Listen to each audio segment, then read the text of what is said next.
looking back into time.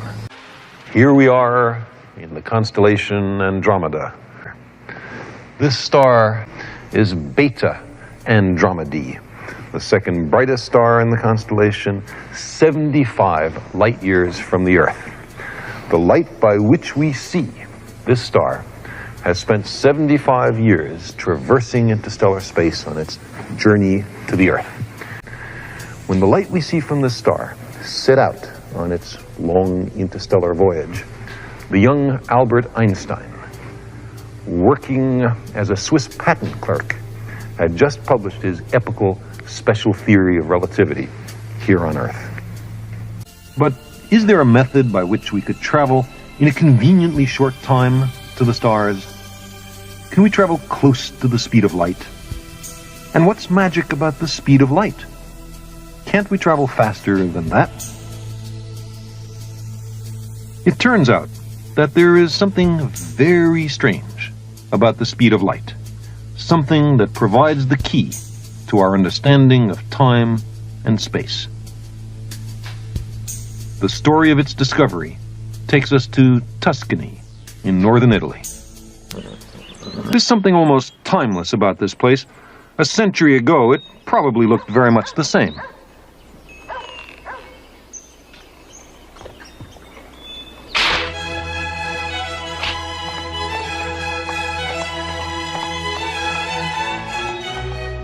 If you had traveled these roads in the summer of 1895, you might have come upon a 16-year-old German high school dropout. His teacher had told him that he would never amount to anything, that his attitude destroyed classroom discipline, that he'd be better off out of school. So he left and came here, where he enjoyed wandering these roads and giving his mind free rein to explore. One day, he began to think about light, about how fast it travels. In our everyday life, we always measure the speed of a moving object relative to something else. I'm moving at about 10 kilometers an hour relative to the ground. But the ground isn't at rest. The Earth is turning at more than 1,600 kilometers an hour. The Earth itself is in orbit around the Sun. The Sun is moving among the drifting stars, and so on. It was hard for the young man to imagine some absolute standard to measure all these relative motions against.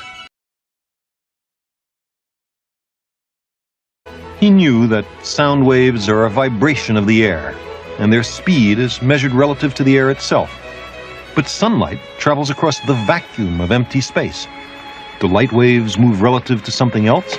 And if so, he wondered, relative to what? That teenage dropout's name was Albert Einstein, and his ruminations changed the world.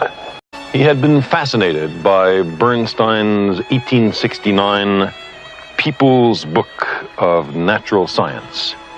Here, on its very first page, it describes the astonishing speed of electricity through wires and light through space.